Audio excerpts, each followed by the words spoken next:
Hi, this is Steve from YourCreativeLife.com, talking today about pitching in the writer's room and how you might come up with your own instincts and things to throw in the mix when you're in a writer's room conversation. Pitching, pitching, pitching. Now, in a way, I've always thought the word pitch sounds a little highfalutin, sort of like bringing to mind baseball games and high pressure. And it doesn't really have to be thought of that way. You can simply think of it as offering your thoughts, gentle as they may be, into a writer's room discussion. And here's the thing I want to say. If the writer's room is a safe, gentle space, which it should be, you should be able to bring any useful thought into the room. And that means that you shouldn't edit yourself too much. Now, obviously, you don't want to come up with wild and crazy things that don't have anything to do with what you're talking about. But having the opportunity to bring in things that are organic to you or that are thoughtful contributions that might add to the story are exactly what you want to do. We think of pitching, most writers that I know, in the spirit of improv, like yes, and. So to be able to say, yes, that's an interesting idea, and I wonder if this kind of thing might also add to it. Now, I've said in another video that, and I say this all the time, one of the things about pitching that's so important is to throw out something and recognize that it's not an absolute. Nothing that I think of needs to be done. So if I'm writing my own script, then I get to make all the decisions.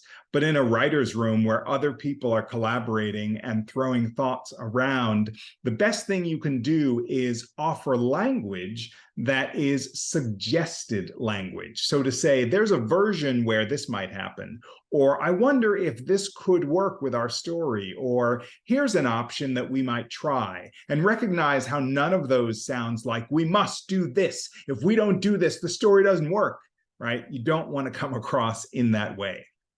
So how do you come up with thoughts for pitching? Well, one thing I think is to just be present in the moment. So often we're talking about a particular circumstance with characters and drama and tension and conflict, and I can simply reflect on what I would do if I were personally in that circumstance. And I might offer a suggestion about a particular moment or a particular action or a particular desire of a character that I might have myself. And I might therefore say, I wonder if she might want to ask such and such, or I wonder if she might want to investigate X or Y. And those are things that are coming directly out of my own personal emotional experience and me putting myself in the mind of the character. The other thing that's always useful is research. If you're talking about a specific story, you might go to the internet if you're able to, or do some research before the room if you know what the subject is, and then offer things that you may have read in those articles that might spark an idea or a moment or some sort of conflict or escalation. And that's also a great way to participate. Another thing that I do in the writer's room is I will be writing quite a bit in my notebook. I have a notebook right here, and I'll jot down things that occur to me. So somebody might talk about an animal, and I might suddenly think, oh, maybe there's an animal in the world of this space. And I'm not saying always pitch animals. I'm saying be open to what your mind grabs and where your mind goes.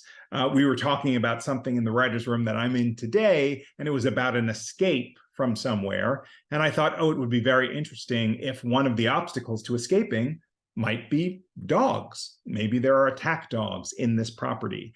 And that came out of my brainstorming about thinking about this space and hearing somebody talk about animals.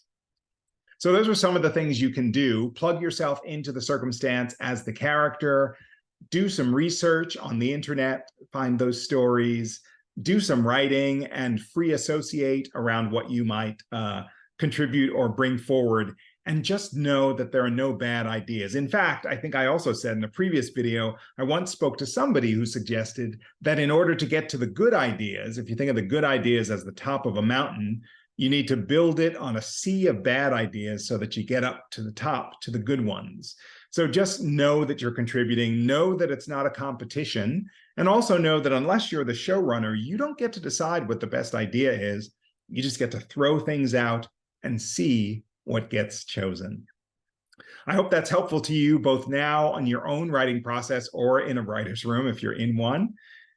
If you like this video, give it a thumbs up, subscribe to this channel so you get all of the juicy goodness, the content that comes out once a week. And check out yourcreativelife.com, which is my channel where you'll find out all sorts of things, including how to get the free newsletter, find out information about coaching, find out all about the podcast and other things that are going on where I can help you enhance your writing life so that it thrives and you thrive as a creative person. Thanks for watching. See you next time.